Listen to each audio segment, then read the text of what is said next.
Hi everyone, hope everyone is doing well. I'm Taylah and I'm a part of the C3 Stand weekly devotional team. Thank you for joining me today.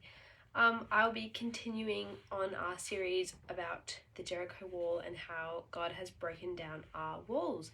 I've listened to the other devotions and everyone's stories, and walls and breaking down of walls has been such an inspiration to me, and I just wanted to say well done to everyone.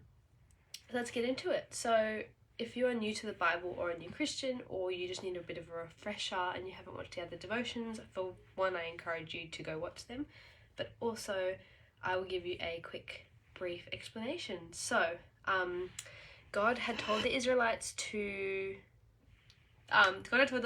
that he would bring them into the promised land flowing with milk and honey, and it would be a place of blessing and safety, but they had to conquer the wall. It was said that Jericho had walls so thick chariots could run on top of it, and the only way that the Israelites were going to be able to conquer and defeat the wall was through a miracle, in which it was. And I believe that our walls and our Jericho walls are conquered by miracles. So something that I have to remind myself is that God doesn't put Jericho walls in our lives to defeat us. He puts Jericho walls up in our life to, the tests that we face through our Jericho walls are to make us stronger and never to grind us to dust and to defeat us. So when I was preparing for my devotion, I was thinking, what is my Jericho wall? And it was pretty easy for me to think about because it's something that I have struggled with my entire life, and God has conquered this wall for me a million times, but through sin and through the nature of the world, this is a wall that will always continue to build up in my life. But I believe and stand in the promises of the Lord and believe that he will conquer my Jericho wall, and he does.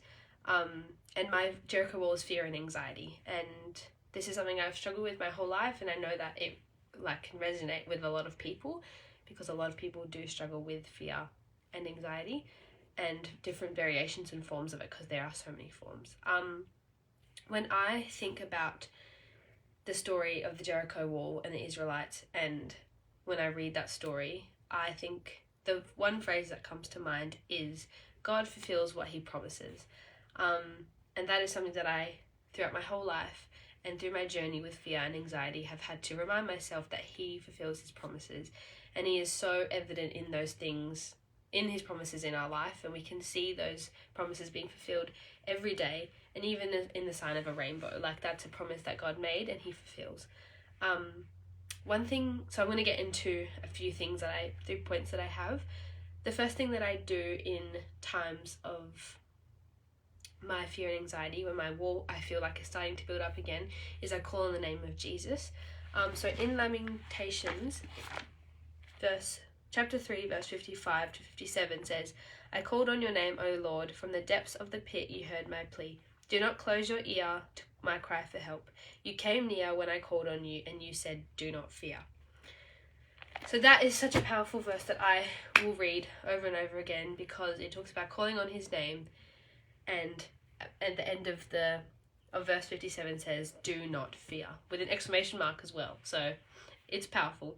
And I think it's so cool that we have Jesus' name to call on, and we have so many different variations of the Father's name to call on. We have God, our healer, our provider, our strength. We have all of these different names that we are able to call on, and that we are able to declare and to fight through our Jericho walls.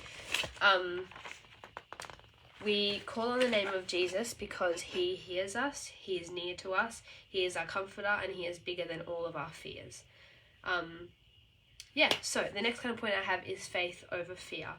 So I used to go through, and sometimes, if I'm honest, this is a raw and honest devotion, still go through these things and these times and these situations, because, like I said, my Jericho wall has been conquered, but it is something that still comes up in my life, because that is just a way that I think I am targeted by the devil in a harsh way.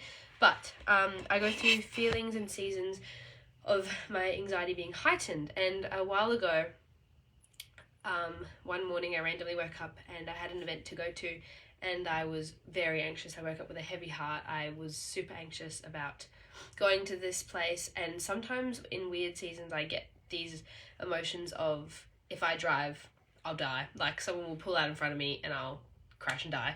Or if I go to this event, this person will talk about me, and it's just these like borderline ridiculous thoughts come into our head. And I know that other people can relate to these things in the sense of having social anxiety, or having driving anxiety, or having fear of death, which is a big thing in a lot of people's lives.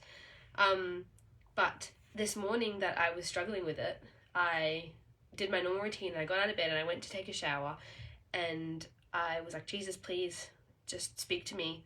I am feeling very bad right now and very anxious. Please speak to me, essentially. And I heard him so clearly say, I've given you the spirit of fear. I haven't given you the spirit of fear, Taylah. I've given you the spirit of faith. And that smacked me in the face. And the word faith was like a smack in the face that filled me with so much confidence. In that moment, I just was like, oh my gosh, wait a second, that's so true. And like, it's such a simple thing that he said to me, but it's so truth. He didn't give me the spirit of fear. That's not from God. I was given the spirit of faith. And through the spirit of faith, I can have confidence, and I can be assured that if I don't say I love you to my parents before I go to bed, they're not going to die. If I get into my car and try and drive to work or an event, I am not going to crash and die. But these are still feelings that we feel, and these are still anxious thoughts that are silly, but they fill our brains, and it's the truth. But we know that we have faith, and we are not filled with the spirit of fear. And then in Isaiah 55, verse 11, I think my thing fell out. Sorry, guys. I'm not going to be able to find it. That's okay. It talks about how he has freed us. And so, essentially, he has promised me that he will free me from my fear. And he's promised you that he'll free you from your Jericho wall. So I just wanted to let you have that. And the last kind of point I have is that God actually will never let us down. And through the chaos and through the fears of life and through all of the circumstances that can go on, he will never let us down, and he has the victory already. And that's something I always remind myself, is that at the end of the day, no matter what I'm feeling, no matter what I'm going through, he has the victory in the end, and it's already done. So that is my devotion. I hope you enjoyed and got something out of that. Join us for church on Sunday, 10 a.m, and I hope you have a lovely night. Bye, guys.